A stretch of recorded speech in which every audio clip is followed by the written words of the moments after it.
إن الحمد لله نحمده ونستعينه ونستهديه ونستغفره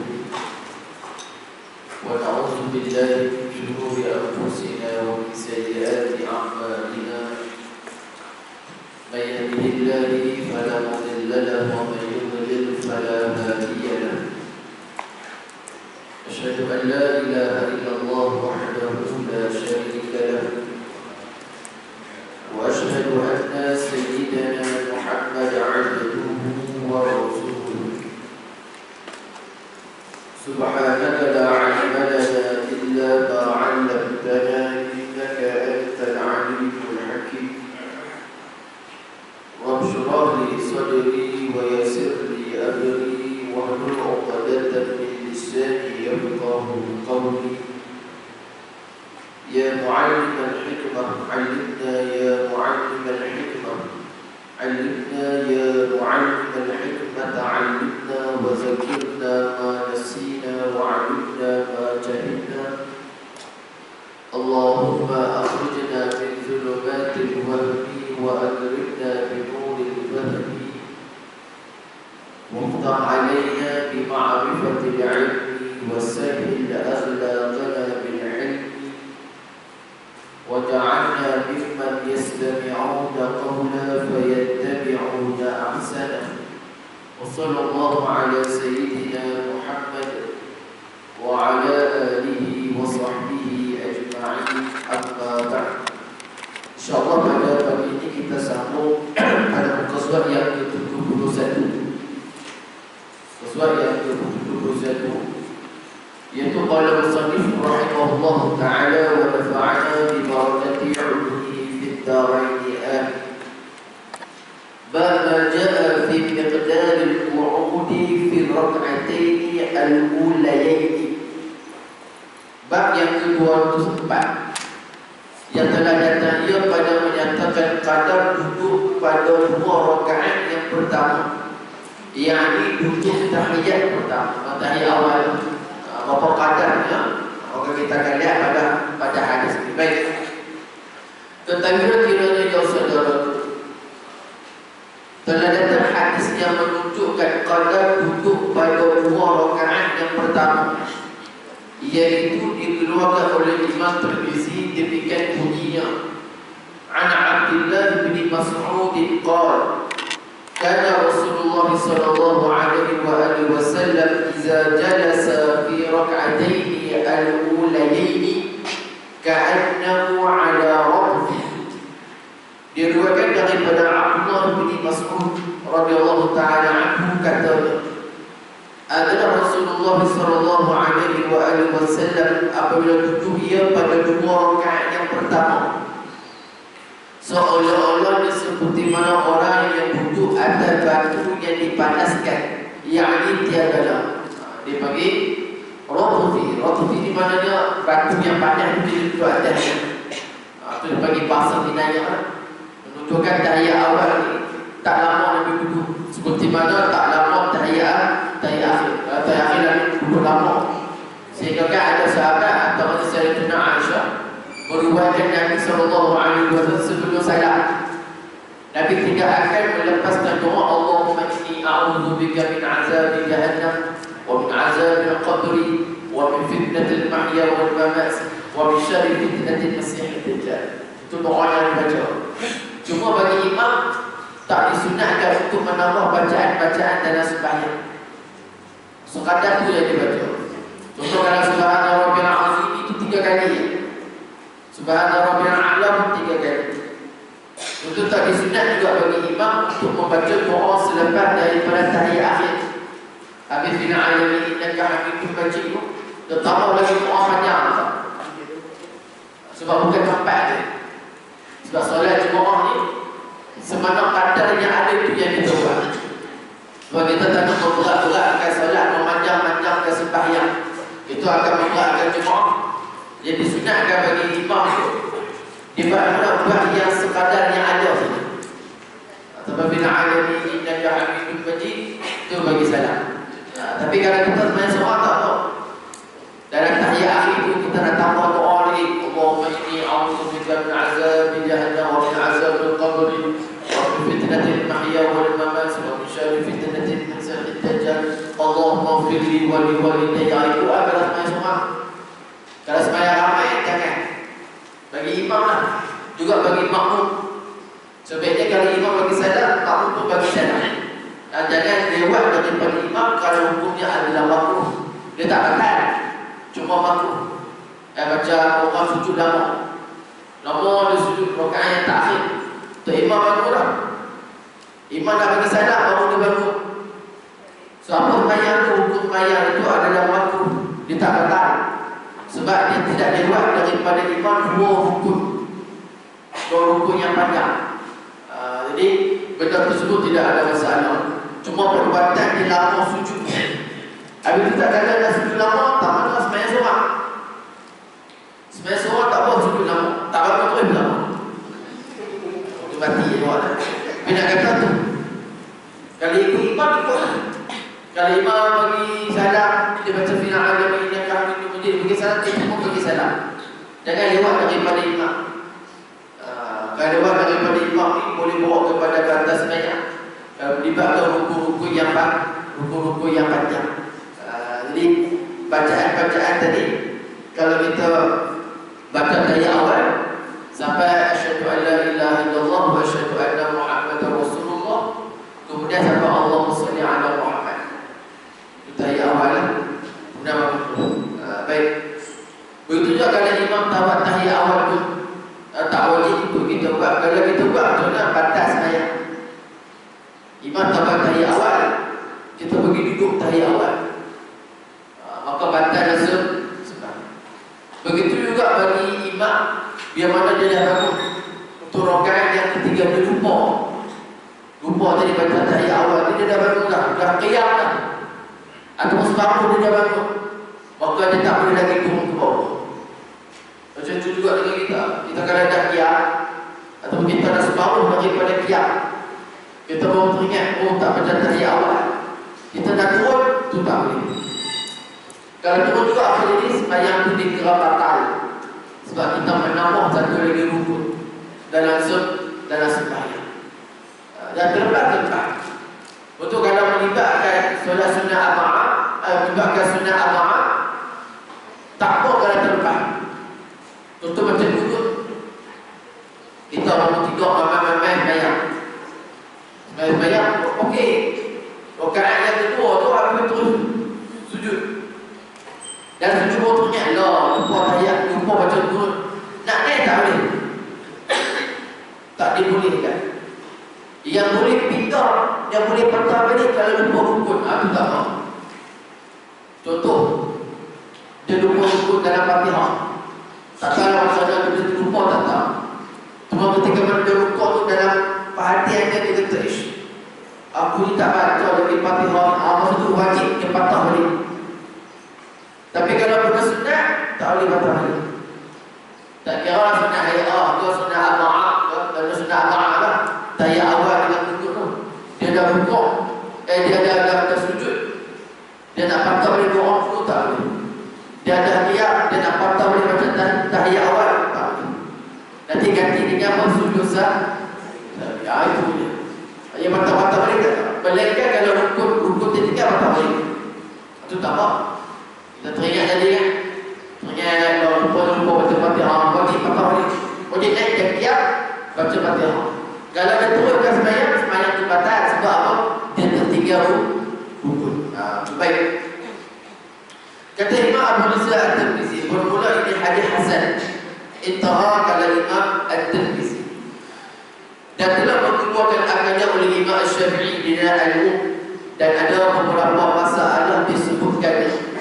Kata Imam Abu Rizal At-Tirmizi lagi, dan bermula amal atas hadis ini di sisi ahli ilmi, memilih mereka itu akan bahawa tiada memandang seseorang akan duduk pada dua rakaat yang pertama atau tahiyat awal, dan tidak lebih atas tasyahud akan sesuatu. Pada tasyahud dia tak lebih daripada tasyahud awal yang kita buat.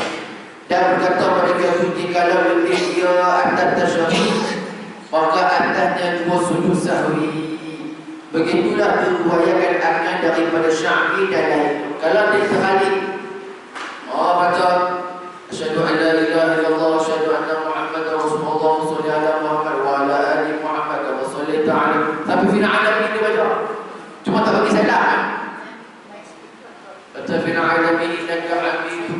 baru teringat Allah. Aku tayar awal. Bukan tayar akhir dengan suruh. So apa patut dia buat? Nanti dia gantikan dengan sujud sahwi. Sahur lah mana dia lupa. Sebab sahur itu sahur mana lupa. Dia tidak ada bacaan khusus dalam sujud sahwi. Cuma yang kita baca subhanallah la yanamu wa la yasbuhu, itu bacaan yang telah dibawa oleh ulama pada kita Syafi'i. Pada waktu yang berita dalam sujud sahwi, saya tak baca yang subhanallah la yanamu wa la yasbuhu, saya baca subhana rabbiyal a'la. Boleh ada masalah. Sebab dia tidak ada yang kita sebut sebagai bacaan khusus. Tak ada. Cuma yang mata kita Syafi'i buat, itu yang kita baca. Tapi kalau dia tak hafal, cukup dia baca subhana rabbiyal a'la wa bihamdihi. Cuma nak kata tasya Allah di kala terpanjang. Baik. Ya. Kan lupa tadi apa lah. Sebab kadang-kadang kita sujud sahwi dibuat sebelum salam. Sah dia, tak ada masalah. Cuma dia tak kenal. Dia buat sendiri lah. Dalam makam kita dapat sampai 25 orang. Tapi mesti dia gigit 25 orang. Walaupun dia potong orang tapi mungkin ni. Dia nak kata sujud sahwi itu dia topak. Dia menampung benda-benda yang semua dalam amalan, ataupun dia menampung kesilapan dalam sembahyang. Contoh terlupa rukun, tertambah rakaat, terkeluar rakaat dan sebagainya. Baik, habis berkenaan dengan bab tersebut. Sudah bab ja'a fil isyarati fi solat. Bab yang telah datang ia pada menyatakan isyarat di dalam sembahyang. Baik. Ketahuilah kiranya ya saudara, bolehkah seseorang itu memberi isyarat kepada orang luar sembahyang di dalam sembahyangnya dengan tangan? Maka dalam hadis yang dikeluarkan oleh Imam Tirmizi ini, tahulah kita bagaimana perbuatan Nabi SAW dan bagaimana perkataan ulama pada. Boleh tahu bagi isyarat dalam sembahyang? Ini akan datang hadis Nabi pada kita. Baik. Kata Imam Tirmizi rahimahullah, an Suhaib qala qarartu bi Rasulillah sallallahu alaihi wa alihi wasallam wa huwa yusalli fasallamtu alaihi faradda ilayya isyaratan. Diriwayatkan daripada Suhaib kata, melalui aku dengan Rasulullah sallallahu alaihi wa alihi wasallam, padahal dia sedang sembahyang, maka memberilah salam aku atasnya, jadi atas Nabi sallallahu alaihi wasallam dalam sembahyang itu dengan kataku assalamualaikum. Maka tiadalah dijawabnya dengan lafaz, bahkan dibalasnya aku dengan isyarat tangannya macam ni. Dan ketika bayang, kemudian kata Suhaib, dia bagi salam dekat Nabi sallallahu alaihi wasallam, Nabi jawab itu. Nabi tak jawab waalaikumsalam, kalau jawab waalaikumsalam hanya tu batal. Sebab dia ibarat macam bercakap-cakap dalam sembahyang. Tapi apa juga oleh Rasulullah sallallahu alaihi wasallam, Nabi isyaratkan tangan dia. Tapi tak cakap isyarat. Dan situlah kata para ulama, boleh tak dalam sembahyang kita mengisyaratkan sesuatu? Contoh kita tengah bayang, cucu kita duduk kat katil. Dan bayang tu duduk kat katil, dan kita tak bayang, dia tak memang duduk kat katil, ujung. Kita bayang, kita bayang duduk. Dia nampak tangan kita, tak jadi dia patah balik. Bila dia faham, tu bayang dengan Allah tak bayang. Itu isyarat dia bagi. Jadi adakah boleh mengisyaratkan dalam sembahyang? Itu jadi perbahasan di kalangan para ulama. Atau para ulama kata berair di roti salam, ataupun kita berhajat sangat buat isyarat. Buat syarat. Tapi ada juga dalam mata kita Syafi'i mengharuskan kita membatalkan sembahyang kalau betul-betul mudarat. Nah, contoh kita tengah bayang, tiba-tiba cucu tu duduk main guli ke apa tak dalam mulut. Kita bayang, kita nampak dia. Oh, tak, kita telan pula. Kita buat ini. Dia tak faham, duduk main kat mulut dia. Masa tu wajib batalkan sembahyang. Sebab asal hukum batal sembahyang bila mana dah sah tak boleh. Contoh kita ada elok lah, tiba-tiba kita kata lupa dah sebut lillahi ta'ala, pergi batal sembahyang. berdosa perbuatan, tak boleh. Dia guna fardu, tak boleh batal. Contoh macam kita puasa wajib, puasa qada ke, puasa Ramadan ke, puasa nazar ke, apa ke, puasa kafarah ke, kita nak pergi batal puasa wajib, itu tak boleh. Macam itu juga sembahyang.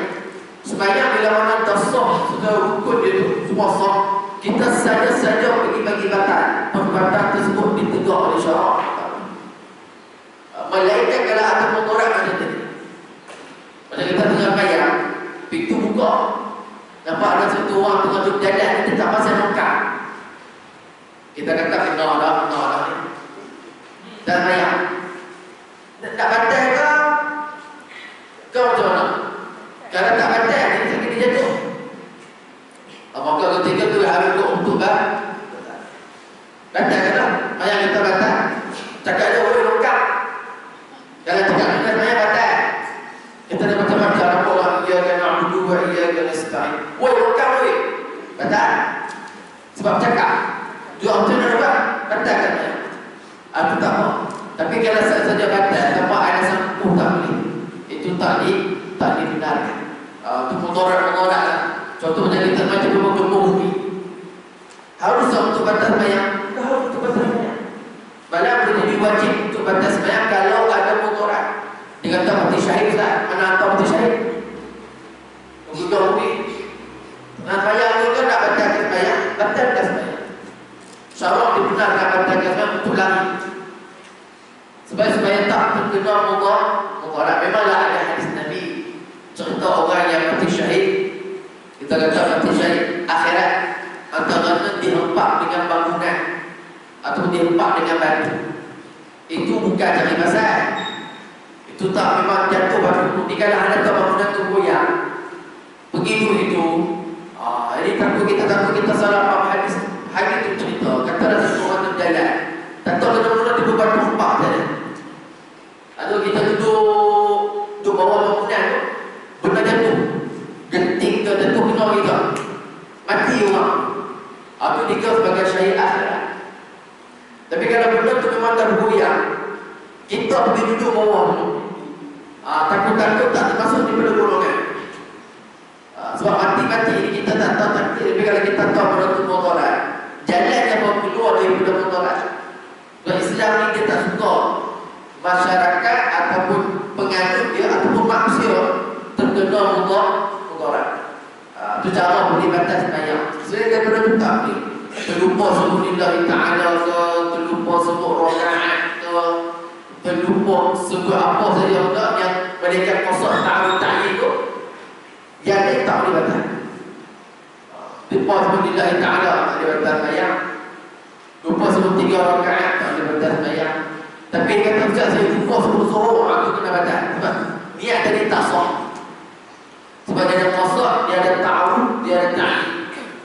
Qasar saja ta'arud, tentukan fardu atau sunnah. Ta'lim tentukan zuhur ke, asar ke, maghrib ke, isyak ke, subuh. Saja aku solat fardu zuhur, sah dah. Sah dah ya.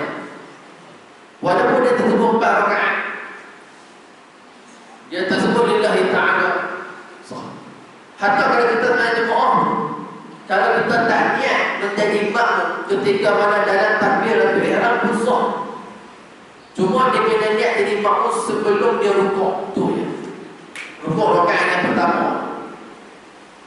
Tapi kalau dia tak niat rukuk, habis sembahyang dia. Cuma kalau dia nak kata wajib tak untuk niat jadi makmum pada takbiratul ihram, kita katakan saja aku solat pada maghrib 3 rakaat makmum kerana Allah Ta'ala. Adakah wajib dalam takbiratul ihram sebut kalimah makmum? Tak wajib. Tak wajib dalam takbiratul ihram, tapi kena sebut sebelum bagi salam. Jadi senang dia tuan-tuan. Untuk kalau bahagian ni dia terlalu simple. Mazhab Syafi'i dia tak simple. Qasar saja aku, ta'arud tentukan fardu atau sunnah, kemudian ta'yin tentukan zuhur ke, asar ke, maghrib, isyak atau subuh. Ada 3 benda ni dalam niat sah. Walaupun dia tak sebut la ilaha ta'ala ke, 4 rakaat ke apa. Cuma niat jadi makmum wajib dalam takbiratul ihram ketika kita solat Jumaat, itu wajib. Bagi kalau kita orang lelaki ya. Kalau dia tak datang dalam takbiratul ihram, sembahyang Jumaat dia tak sah. Itu dia panggil berkenaan dengan tadi lah isyarat-isyarat. Yang isyarat-isyarat ini adakah dibenarkan pada sesungguhnya ya, yang dibenarkan oleh syarak. Baik. Ya. Untuk keluar bayang dari fardu, perlu niat ataupun perlu bagi salam? Niat yang keluar bayang. Tak perlu bagi salam. Niat untuk membatalkan bayang, keluar. Masalah 26, menjawab salam di dalam sembahyang bagaimana hukumnya? Kata Imam An-Nawawi dalam Syarah Sahih Muslim, dan haram membalas salam dengan wa'alaikumussalam dalam sembahyang. Yang haram dengan melafaz menjawabnya.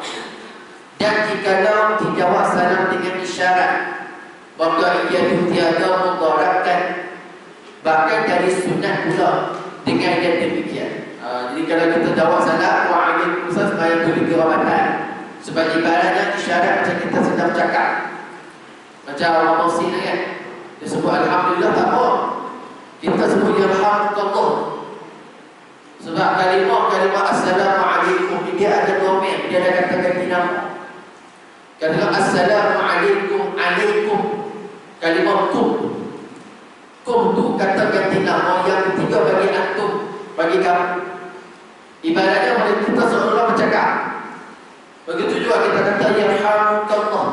Kalimah kaf tu Yarhamka. Kaf tu kata ganti nama yang pertama bagi anta, bagi kamu. So kalau kita tengok orang Muslim, kita jawab Yarhamdulillah, sebenarnya kita batal. Dia sebut Alhamdulillah tak ada, sebab tu dia zikir. Cuma kalau disebut tu ketika mana baca Fatihah, contoh dia baca iyyaka na'budu wa iyyaka nasta'in, dia pun Muslim. Kalau dia tak cakap apa tak tahu, dia sama iyyaka na'budu berita. Tapi sampai kalau dia Muslim, dia sebut Alhamdulillah, dia telah memutuskan, dia panggil muwalat. Sebab Fatihah syarat dia muwalat. Muwalat dia betul-betul dia tak boleh silang dengan apa perbuatan, tak boleh silang dengan apa zikir sekali. Tak boleh. Contoh zaman tadi Maliki Yaumiddin, dia bermuzik. Dia tak sebut Alhamdulillah, bersama iyyaka na'budu wa iyyaka nasta'in. Tapi kalau dia muzik Maliki Yaumiddin, dia muzik, dia sebut Alhamdulillah. Dia sambung iyyaka na'budu wa iyyaka nasta'in, Fatihah itu tak sah. Bila orang tak sah Fatihah, tak sah bayang. Sebab apa? Sebab muwalat pada Fatihah itu putus. Dia putus. Sebab syarat Fatihah mesti muwalat. Macam kita main jamaah, jamaah qasar, jamaah takdim, jamaah takdim, jamaah dan qasar, jamaah takdim. Jamaah takdim syarat muwalat. Contoh kita main zuhur 2 rakaat, wajib bangun. Untuk sembahyang asar hanya dibenarkan untuk iqamah. Nak sembah-sembah kosong tak boleh, tak berkenal teh dulu tak boleh. Melainkan yang pertama tadi untuk istihadah, untuk iqamah. Yang kedua untuk golongan istihadah. Yang ketiga salasil baru itu tak apa. Sebab orang istihadah wajib dia ambil wuduk tiap-tiap waktu. Zuhur kena ambil wuduk, asar kena ambil wuduk, maghrib kena ambil wuduk, isyak kena ambil wuduk. Walaupun dalam tempoh ni sebenarnya air wuduk dia tak batal. Dia tak sentuh lagi perempuan, dia tak sentuh kemaluan dia, tak ada keluar benda yang keluar daripada kubur dan kubur, tak ada apa. Cuma apa dia? Dia ada penyakit, dia panggil istihadah. Istihadah satu orang wanita yang datang darah yang kedua melebihi daripada tempoh haid. Keluar istihadah. So macam mana cara dia ambil wuduk? Ambil wuduk macam biasa. Cuma dia pada syarat dia kena ambil wuduk tiap-tiap waktu. Termasuk sebenarnya jamaah. Dan jamaah ada tadi jamaah takdim. Dia buat zuhur 2 rakaat. Habis dia bagi salam, dia wajib bangun pergi ke tandas, tukar bagi tempat yang dia letak sebagai tahan darah, tukar yang baru. Kemudian wajib ambil wuduknya baru boleh sembahyang. Walaupun dia buat proses tu buat sampai setengah jam. Katakan dia sembahyang zuhur tu 1.45. 1.45 sembahyang. Habis dia keluar dalam 1.50, dia keluar. tukar pek apa semua tu, ambil wudu baru. Pukul 2 subuh baru masuk sembahyang asar. Sah tak? Sah. Sebab wanita ada istihadah, satu waktu, satu wudu. Walaupun dia sembahyang jamak, itu syarat dia. Payah sikit lah. Sama juga orang penyakit salasil bau, penyakit kecil tak lawan. Sama juga dia kena wudu tiap-tiap waktu. Berat sikit lah, tapi dah buat macam mana Allah uji sakit. Orang yang kena penyakit salasil bau ni, cara ibadat itu agak-agak payah. Suka sikit lah. Kalau kita waktu dia kena salin. Saya mengajar satu surah. Ada satu orang pakcik. Dia sebelum isyak ni mesti keluar. Saya pun pelik juga. Pasal boleh dia keluar. Sebelum isyak dia keluar. Satu hari saya nak balik, saya nak bergegas balik. Tak ada macam surah pun saya nak balik, dia pun ikut saya belakang. Dia kata, Ustaz, nak tanya Ustaz, kalau orang dia pakai beg kecil tu macam mana? Dia kata beg kecil tu macam mana? Dia tunjuklah dia angkat, dia punya kain tu. Rupanya tu dia pakai beg tu. Beg tu dia dekat dia punya pohon. Dia kata, saya Ustaz, minta maaf lah, mungkin Ustaz rasa pelik sebab saya setiap waktu 5 minit nak masuk waktu isyak, saya akan keluar jadi tanda. Saya cuci lah beg ni. Cuci beg ni. Kemudian dia cuci, ambil wudu. Kemudian kalau air kecil tu kali, itu dimaafkan oleh syarak dalam syarak. Cuma dia kata payah. Sebab setiap waktu kena bersih. Sehari zuhur kena bersih, sehari asar kena bersih. Itu dia punya kecil jenis itu kan. Dah kecil jenis biasa tak boleh. Jadi doktor tubuh tu pakai tube. Tapi banyak orang sikit. Tapi nak kata orang macam ni, kalau dia boleh kekalkan semayang dia dah, pahala tu ganda-ganda. Sebab tak susah satu ibadah orang buat, malaikat akan digandakan pahala ni. Maksudnya kita kena semayang, kadang-kadang payah. Contoh sakit itu, nak turun ni payah, lupa juga, pahala tu ganda. Tapi kalau tak mampu jangan buat. Sebab apa? Sebab Islam pun dia tak beratkan kita. Mana yang kita mampu buat takkan. Tapi kalau dia nak buat juga, dia nak buat juga. Sakit-sakit dia kata, sikit-sakit dia tahan, pahala dia berganda.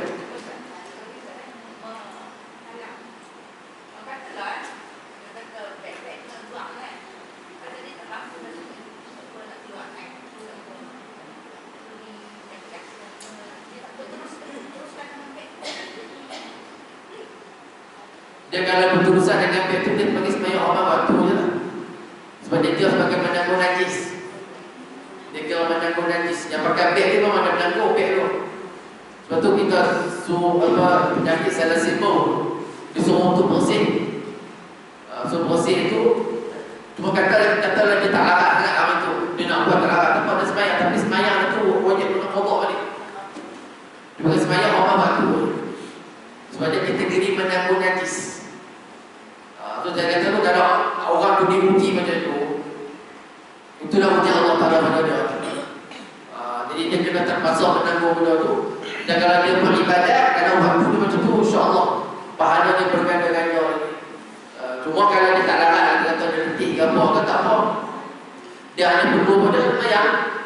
Cuma semayang itu dikira semayang orang waktu je. Bukan semayang yang dikira sebagai cuma ikut kata dia meninggal dunia ke apa ke, mudah-mudahan Allah kira lah pahala semayang atau semayang itu dikira dalam diri kita. Cuma nak kata tu lah, bisa tengok dengan mata kepala ni, payah orang sakit ni, payah lah. Betul kita, saya hidup sehat ni Alhamdulillah. Saya ada satu orang tu di Kemuting tu, dulu main gaji, dah tak main gaji dah. Ada jumpa sekali dia kata, jaga suami stroke. Stroke ni payah lah Ustaz, nak keluar ni payah tak apa. Dia kata, itu tanggungjawab kita kan, takkan kita nak mengaji tinggal dia. Dia kata, paling payah Ustaz, nak masuk berak dah. Tu macam mana? Waktu nak semayang pun sama Allah tu lah. Nak semayang ni kena ambil wudu dekat dia. Kemudian kena suruh dia, kena suruh dia semayang. Kalau tak, dia pun tak. Sebab dia sakit kan. Saya kawan saya kerja hospital tu. Bahagian ni lah bahagian di bawah cakip. Hospital JP dia ada ustaz. Jadi yang ustaz tu kawan saya. Dia orang ni setiap waktu dia karam buat Pecik dah sembahyang ke belum? Kalau pecik tak sembahyang, pecik boleh sembahyang ni. Pernah sekali dia kata dengan mama, pecik dah sembahyang ke belum? Tak nampak aku sakit. Tak nampak aku sakit. Sembahyang sakit dia macam sembahyang. Oh mama, ada orang lagu tu. Lepas tu terus tak pergi dah. Dia kata tu, orang sakit kan, kita tegur, tak kena. Orang sakit kita tu memang dia cepat hati sikit. Dia tak apa nak ni kan. Tapi nak macam mana memang kena semua. Jadi benda tu lah yang orang sakit. Orang sakit dengan Allah tu dia suruh kita beramal ni sebelum datang sakit tu. Kerana datang sakit ni kesempurnaan pada ibadah tu dia terganggu. Bukan tak boleh sempurna boleh, tapi dia tak terganggu. Besok kalau orang tengah sihat, dia buat ibadah ni okey.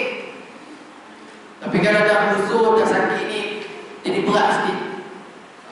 Mungkin nak bangun jadi payah, nak berwuduk jadi payah. Lepas tu Nabi SAW menggalakkan kita beramal ketika mana Allah Ta'ala gunakan kesihatan yang baik-baik.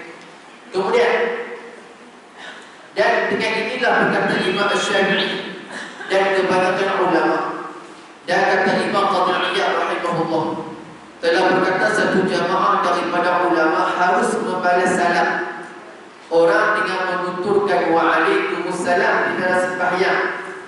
Setengah daripada mereka itu iaitu Abu Hurairah dan Jabir dan Al-Hasan Al-Basri dan Sa'id bin Musayyib dan Qatadah dan Ishaq bin Rahuyah.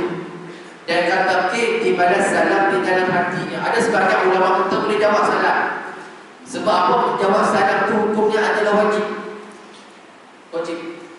Bagi salam itu sunat, menjawab itu hukumnya adalah wajib. Untuk ada sebahagian daripada kalangan salaf minas sahabah antaranya Abu Hurairah dan Jabir bin Abdullah sahabat Nabi, dia kata boleh jawab salam. Begitu juga daripada tabi'in seperti mana Al-Hasan Al-Basri, Sa'id bin Musayyib dan Qatadah dan Ishaq bin Rahuyah, semua kata boleh jawab salam. Dan kata sebagian juga ulama dibalas salam dengan hati. Dan kalau berkata Atha dan An-Nakhai dan As-Sawri sebenarnya As-Sawri dibalaskan salam kemudian daripada salam sembahyang pun boleh juga. Contoh bagi salam kita tengah sembahyang, kemudian kita pun dah habis sembahyang, baru jawab wa'alaikumussalam. Sebab apa? Sebab nak jawab salam tu sebab salam tu adalah wajib. Nak jawab dalam sembahyang tak boleh, batal. So ada sebagian ulama mengatakan boleh jawab bila lepas daripada sembahyang.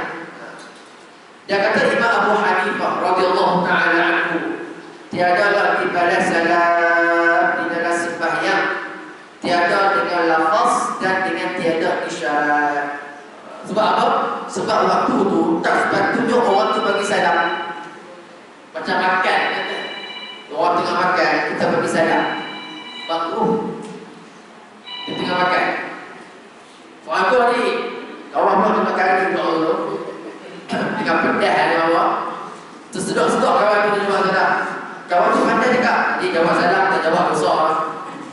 Bagi salam tu tak kena tempat. Tak kena tempat. Macam orang tu sembahyang.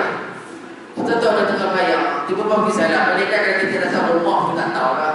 Dia sembahyang dalam bilik. Salam rumah kita tak tahu. Ni dia tengah sembahyang. Kita bagi salam. Semua juga tak ada dapat. Sebiasa orang Arab ni satu perangai. Dia orang suka bagi salam. Ni kata selisih jalan. Berhenti dulu. Selalu. Oh jalan. Parah. Jalan kedai pun bagi salam. Jalan jambat pun bagi salam. Jambat. Kita semua salah nak jawab ke jawab. Tu titik parah. Saya belajar dulu. Waktu kalau kita masuk kedai kan. Masuk kedai kan. Tak bagi salam. Macam kita masuk kedai Melayu, beli kedai apa, pergi beli apa, barang kucing kan, masuk kedai Melayu masuk itu ya. Tapi ke Arab ni masuk kedai tu tak bagi salam. Dia tanya kat kita, "Ha anta muslim?" Anda orang Islam? Kita tanya, "Ya, orang Islam." "Assalamualaikum salam." Bagi salam. Kita keluar balik bagi salam baru dia masuk kedai. Untuk orang Arab. Sebab budaya saja orang Arab A. Lagi kita kena. Tapi kalau A dia pun dalam jamban mesti salah. Itu yang tak upaya orang jawab. Dia jawab dengan nama Allah As-Salam. As-Salam ni nama Allah. Tak bolehlah kita sebut kalimah kunci itu dalam jamban. Dia bila kita Arab memang pamer lagu tu. Dia nak kata apa dia? Kalau dibagi salam kepada kita di sisi mazhab Hanafi, di sisi Imam Abu Hanifah, tak perlu jawab, tak perlu isyarat. Sebab apa? Sebab bukan tempat untuk bagi salam. Ketika mana orang sedang sembahyang. Baik. Dan kata Umar bin Abdul Aziz dan Malik, Imam Malik radhiyallahu taala anhu dan ashabnya, jadi ulama-ulama dalam mazhab Maliki dan satu jamaah di pada salam dengan isyarat dan tidak boleh dengan lafaz di dalam sembahyang. Sama lah seperti mana dalam mazhab kita Syafi'i. Dia kata Imam Nawawi dalam siapa berkata dibalas dengan lafaz, maka seolah-olahnya tiadalah sampai padanya segala hadis tegahannya. Dia kata Imam Nawawi, siapa yang kata boleh jawab dengan salam, tuan bagi salam pada tugas sembahyang, dia jawab wa'alaikumussalam. Kata Imam Nawawi, pada seolah-olah hadis tegahan tak pernah sampai dekat dia. Maknanya dia tak tahu hadis, ada hadis Nabi tak jawab salam. Nabi hanya isyarat tangan, menunjukkan keharusan untuk mengisyaratkan tangan di dalam sembahyang. Baik. Kemudian masalah 207. Memberi salam orang yang di dalam sembahyang apa hukumnya? Kata Imam Nawawi, berulang memberi salam atas orang yang sembahyang itu, maka pada mazhab kita Syafi'i bahawasanya tiada boleh diberi salam atasnya. Maka jika memberi salam dua adalah seseorang tiada mustahab, ia akan jawab. Dan dengan dia lah berkata satu jamaah daripada ulama. Jadi dalam mazhab kita Syafi'i tidak harus bagi salam kepada orang yang sedang sembahyang. Taharus itu mungkinlah boleh jadi makruh, memberi salam bagi orang yang dalam sembahyang. Dan begitu juga orang yang sedang sembahyang tidak perlu untuk dia jawab salam daripada orang tersebut. Macam tadilah tengah makan ni, kan? Mau bersalam dengan kita, dia tak jawab. Dia minum ayam sedap, waalaikumsalam. Tak nampak tengah makan. Mau cakap lagi sikit. Sebab dia tak tahu situasi. Sebab kita tengah makan. Cuma nak kata dekat sini pada, kalau orang tu dalam keadaan makan, dalam keadaan sembahyang, atau dalam keadaan dia sibuk, betul kita masuk dalam masa sibuk, adakah kena bagi salam kuat atau bagi salam yang perlahan? Kata para ulama Syafi'i dalam mazhab kita Syafi'i boleh bagi salam kuat, tapi tak wajib untuk semua jawab. Contoh kita tengah mengajar, setiap umur tengah mengajar, tuan nak masuk, dia bagi salam assalamualaikum. Tunggu ni dengar, tunggu ni jawab waalaikumsalam. Sudah memadai. Yang lain tak boleh jawab. Bila mana salam diberi pada sudut jamaah, jamaah ni mana ramai, so ramai bagi salam, memadai satu orang saja jawab. Begitu kita masuk masjid dari masjid surau, kenapa dia ada masuk masjid bagi salam? Sebenarnya salam bukan tertumpu kepada orang dalam kota, tapi malaikat yang ada dalam surau dalam masjid. Dia masuk assalamualaikum. Mudah-mudahan malaikat yang dikutuk jawab salam ni. Tak payah orang tu rumah assalamualaikum. Masuk masjid tak payah orang itu. Sebab itu tempat rumah tak mau. Tapi kalau masjid tak perlu. Sebab apa? Sebab salam kita tu khusus kepada siapa? Malaikat yang ada dalam masjid.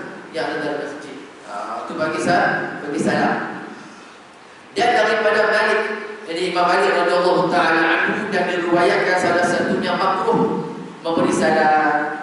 Dan riwayat yang kedua harus dua di sisi Imam Malik bagi salam kepada orang yang sedang sembahyang. Di sisi mazhab Imam Malik lah, mazhab kita Syafi'i tiada harus ataupun dengan makna yang makruh. Baik. Kemudian bab majaa anna tasbiha lirijali wa tasbih lin-nisa'i. Bab yang telah datang ia bahawa tasbih itu bagi lelaki dan tepuk tangan bagi perempuan, yang teguh imam. Kalau lelaki ucapkan tasbih, kalau bagi orang perempuan dia menepuk telapak tangan kanan ke atas kiri. Kata-kata kiranya ya saudara, telah lalu masalah ini disebutkan dalam masa 199 dahulu. Iaitu apabila seorang laki-laki hendak menjagakan imam daripada sesuatu oleh makmum, maka hendaklah dengan tasbih, yakni mengucapkan subhanallah. Dan jika perempuan hendaklah menjagakan, maka hendaklah ditepukkannya tangan kanan atas belakang tangan kiri. Demikianlah Rasulullah SAW bersabda, seperti mana yang dikeluarkan oleh Imam Abu Isa At-Tirmizi hadisnya. Katanya an Abi Hurairah radhiyallahu ta'ala anhu qala Rasulullah SAW at-tasbihu lirrijali wat-tasbihu lin-nisa'i. Diriwayatkan daripada Abu Hurairah radhiyallahu ta'ala anhu katanya, bersabda Rasulullah SAW, bermula tasbih itu bagi laki-laki apabila ia hendak menjagakan seseorang ini dan di dalam sembahyang, dan tepuk tangan itu bagi perempuan-perempuan. Maksudnya menjaga tak tegur imam. Orang laki-laki tasbih lah subhanallah kita buat. Bagi orang perempuan dia tepuk. Cuma kita sebut dah hal itu, kalau kita mayat jemaah, imam tu imam lelaki, dia sadar maka tak wajib dan tak perlu bagi makmum perempuan tepuk tangan. Mana yang perlu tegur tu yang di belakang imam tu lah, di kalangan Bilal dan sebagainya. Semua perempuan dia. Kalau imam masih lagi duduk dalam kesalahan dia, contoh imam terlebih rakaat, kita tahu imam terlebih rakaat, maka kita duduk tayat akhir kita. Dengan naik baru batal. Sebab kita tahu imam tu dah tambah rakaat, so kita stay dekat tempat tahiyat itu je. Kemudian bila mana imam turun, dia bagi salam, kita bagi salam. Kalau imam tu ingat, dia akan sujudlah sahwi. Cuma nak kata orang perempuan ni tak perlu betul-betul. Melainkan dalam sembahyang jemaah perempuan tu lain. Sembahyang sama perempuan tu tak apa. Tapi kalau sembahyang sama laki-laki jangan.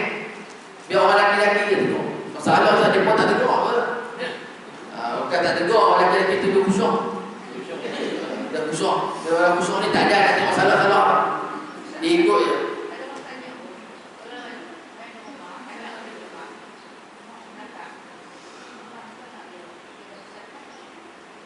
Itu tak apa lah. Ya. Jangan pokok tak apa. Tapi kalau dekat mati dengan apa surah tak yang dapat. Baik. Dan kata Imam Abu Isa At-Tirmizi, daripada bab ini ada dua daripada Sayyidina Ali dan Sa'ad bin Sa'd dan Jabir bin Abi Sa'id dan Ibnu Umar. Dia kata Sayyidina Ali radhiyallahu wajhah adalah apabila aku minta izin atas Nabi sallallahu alaihi wasallam padahal dia tidak sembahyang, jangan tasbih dia. Dia kata Imam Abu Isa At-Tirmizi lagi mengulang hadis Abu Hurairah itu hadis hasan lagi sahih, dan mengulang amal atas hadis ini di sisi ahli ilmu. Dan dengan dia lah berkata Imam Ahmad dan Imam Ishaq. Jadi itulah kesimpulan hadis tersebut. Menegur imam hukumnya adalah harus tasbih bagi orang laki-laki kerana nak tegur. Ada perempuan dan tasbih, tapi mana ada tepuk tapak tangan, tapak tangan kanan ke atas, tapak tangan di kiri. Dan insyaAllah kita akan lihat nanti bab majaa fi karahiyati at-tasabbuh fi shalah. Ini cerita tentang tegahan menguap di dalam sembahyang. Allah. Ya. Boleh tak apa? Tak. Kalau kita tahu kesalahan, kita tegur je lah.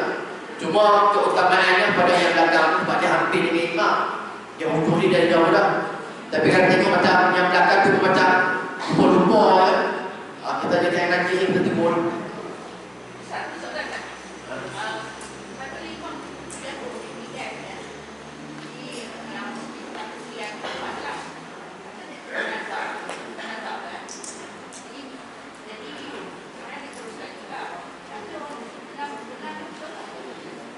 Dia ada tolong angkat seorang dia tolong.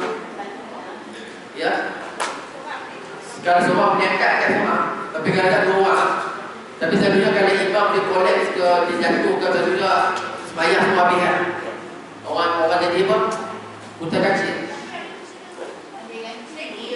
Kalau kecil orang mana dia orang tenang dalam benda tu.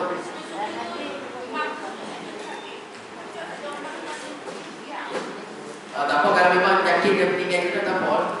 Jangan tapi.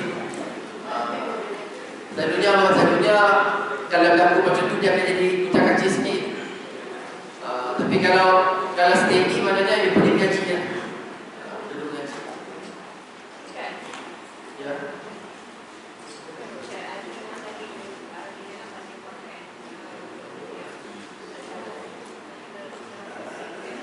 Macam mana? Fatihah.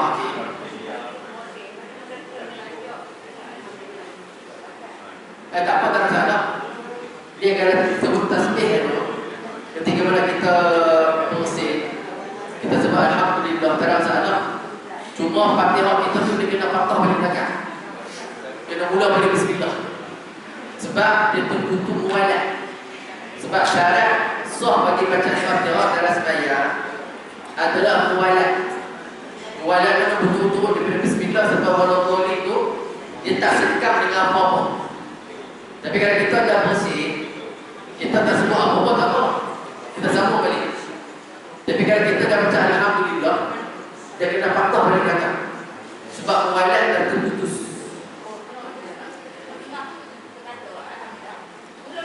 Kena mula balik.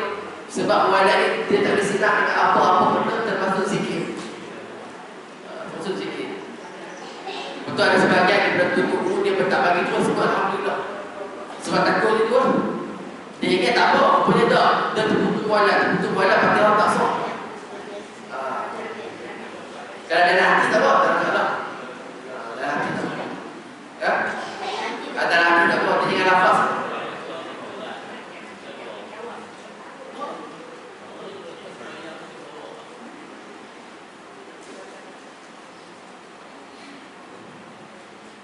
A'udzubillahi minasyaitonir rajim. Bismillahirrahmanirrahim. Alhamdulillah rabbil alamin wassalatu wassalamu ala asyrafil anbiya'i wal mursalin sayyidina Muhammadin wa ala alihi wa sahbihi ajma'in. Allahumma inna na'udzu bika min 'ilmin la yanfa'u wa min qalbin la yakhsha' wa min nafsin la tashba' wa min du'a'in la yusma'. Subhanallahi wa bihamdihi subhanakallahumma wa bihamdika nashhadu an la ilaha illa anta wa nastaghfiruka wa natubu ilaik. وصلى الله على سيدنا محمد وعلى آله وصحبه وبارك وسلم والحمد لله رب العالمين. أقول قولي هذا واستغفر الله لي ولكم ولنذكر